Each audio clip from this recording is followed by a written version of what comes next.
What's up guys, it's BenImparts here, back at you with episode number 14 of this Cryptid cast series where I break down cryptids, their possibilities, their sightings, what they may or may not be, and today we've got a real treat. We're discussing a cryptid that's kind of lumberjack cryptid, kind of contemporary cryptid, and kind of a more spiritual creature, and we are going to discuss today the Rougarou. So what is the Rougarou? Well, the Rougarou is the name by which in North American folklore a type of werewolf is called. Mainly in the French Cajun communities in North Louisiana, where it's known as a Lougarou in another phrase. The Lou means wolf, and garou is a word that expresses the idea of a man transforming into an animal. So the Rougarou and the Lougarou are essentially the same creature, but for the sake of argument and to avoid any complications, we're just going to call it the Rougarou. And the Rougarou is obviously literally a werewolf. It's a man who changes into a wolf through some kind of process, sometimes esoteric, is fearsome, prowls the scene, and is known to be incredibly fearless, and mainly inhabits the swamps of northern Louisiana. They say that the Rougarou roams the woods and fields at night, looking for prey. It has red bloodshot eyes, it can run on its feet or stalk on all fours, it sniffs left and right, and it is incredibly thirsty for blood. The Rougarou is always out to bite, to rip, to tear. Rougarou legend is not so much documented in books per se. It's more a bit like the Wendigo legend, passed down from person to person to person. And we know that in the Wendigo legend, the Wendigo has different characteristics and different traits and different features depending on which Native American tribe you're talking to. Much the same with the Rougarou. People claim it happens or is brought about due to different circumstances. The Rougarou curse is passed on to different people. There are all kinds of different fascinating stories. For example, there's a variation of the story that if someone sees a Rougarou, they will actually become one. Then that person will be condemned to wander forever in the form of the monster. So the Rougarou is actually similar to the Wendigo in the sense that people believe that the Wendigo curse can be caught on, it can pass on, it can be brought about from person to person to person, sometimes by the actions of that person. And like the Wendigo, the Rougarou is often said to be brought about by cannibalism. If someone devours the flesh of another person unjustly, for example, they're not starving to death, then that person can then become a Rougarou. But in this case, if a person even sees a Rougarou, and some say looks in their eyes, that person is likely to become a Rougarou themselves. And if you want a specific location, in Cajun legend, the Rougarou is said to roam around Acadia and Greater New Orleans swamps, and also in fields and forests around that area.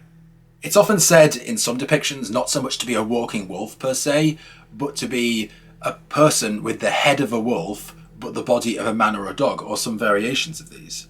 It's also said to be, some people even say it's a person with a human body and the head of a dog, and looks like some kind of mixture of a human and a werewolf. You know, I say mixture because some werewolves are depicted as just being wolves that are large and bipedal, but with the Rougarou, the description varies again, depending on community to community and person to person.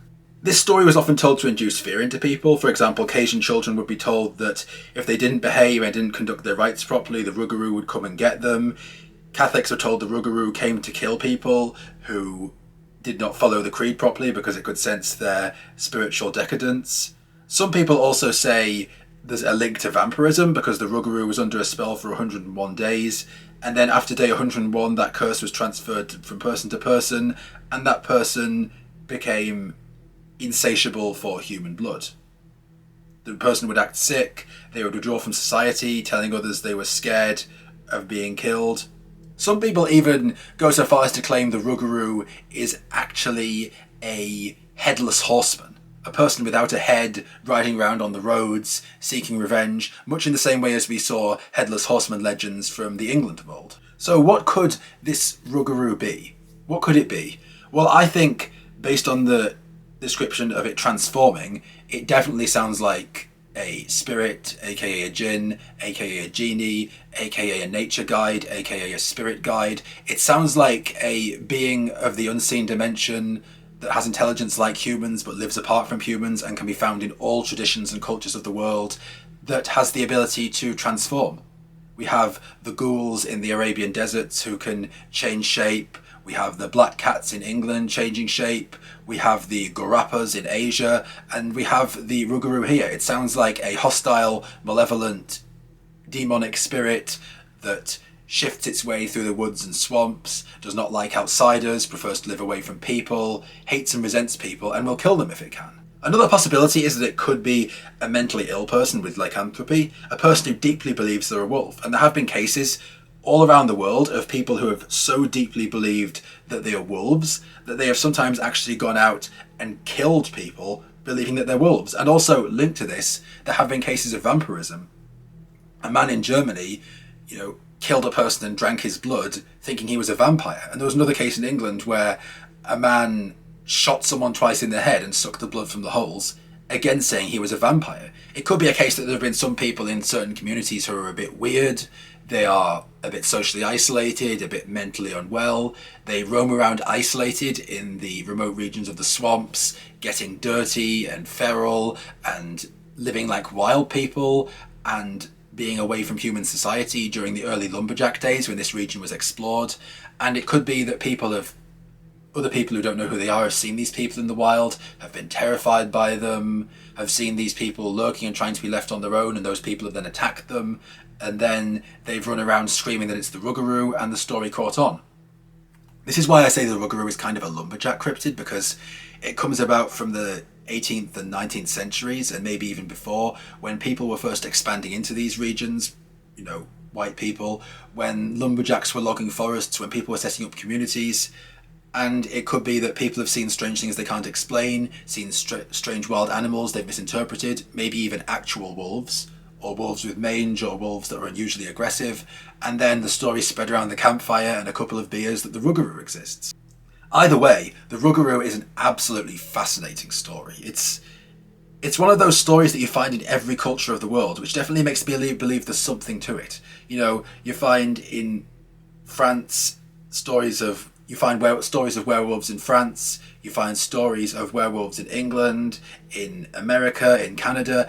Every culture throughout the world has a story of elusive shape-shifting beings that change shape, which definitely makes me think that this cryptid is a jinn, aka a genie, aka a fairy, aka a nature spirit, a spirit guide.